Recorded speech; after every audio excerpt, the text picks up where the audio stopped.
कृष्ण और सुदामा, एक दिव्य पुनर्मिलन। एक समय की बात है, वृंदावन के हरे भरे देहात में एक साधारण ब्राह्मण रहते थे जिनका नाम सुदामा था। भले ही उनके पास भौतिक समृद्धि की बहुत कम चीजें थी, पर सुदामा का दिल कृष्ण के लिए असीम प्रेम और भक्ति से ओतप्रोत था, जो उनके बचपन के प्रिय मित्र थे।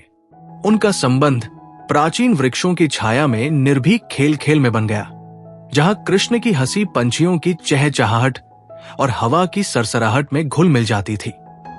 जैसे जैसे साल बीते, कृष्ण द्वारका के पूजनीय राजा के रूप में उभर आए और उनकी दिव्य उपस्थिति अनगिनत भक्तों के जीवन को प्रकाशित करती रही। फिर भी राजसी वैभव और भव्य महलों के बीच भी कृष्ण ने कभी अपने प्रिय मित्र सुदामा को नहीं भुलाया। एक दिन करुणा और उनके युवा दिनों की मधुर यादों से प्रेरित होकर कृष्ण ने सुदामा को द्वारका आने का निमंत्रण भेजा। भय और अटूट भक्ति के मिश्रण के साथ सुदामा एक लंबी और धूल भरी यात्रा पर निकल पड़े। उन्होंने अपने साथ एक छोटा सा बंडल रखा था, जिसमें विनम्रता से दिया गया उपहार था सिर्फ कुछ चटकी हुई चावल की मात्रा, जो उनके साधारण जीवन का भोजन था। उनकी यात्रा के हर कदम में शांत विश्वास झलकता रहा, क्योंकि उन्हें पूरा यकीन था कि कृष्ण के प्रति उनका सच्चा प्रेम गरीबी और दिव्य कृपा के बीच की खाई को पाट देगा।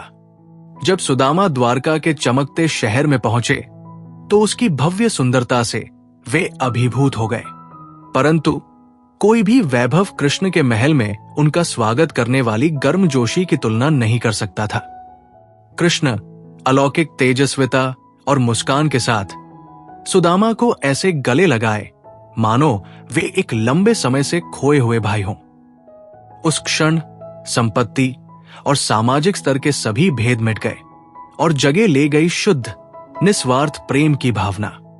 एक साधारण भोजन के दौरान दोनों मित्र यमुना नदी के किनारे बिताए अपने बेफिक्र बचपन के दिनों को याद कर रहे थे।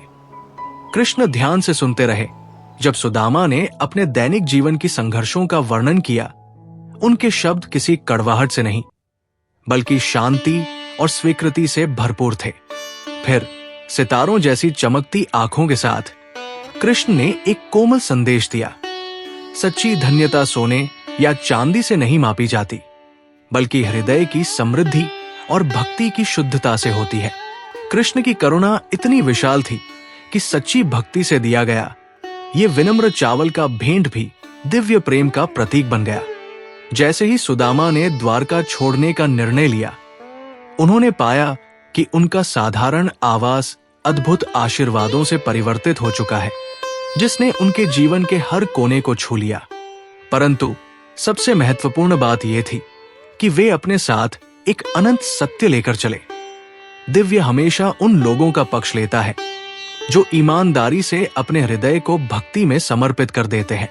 और इस प्रकार कृष्ण और सुदामा की कहानी सदियों तक जीवित रहती है। एक कालातीत अनुस्मारक कि सबसे बड़े खजाने वही हैं जो हमारे अंदर पाए जाते हैं, और दिव्यता की ज्योति उन्हीं हृदयों में सबसे अधिक चमकती है जो निस्वार्थ प्रेम करते हैं।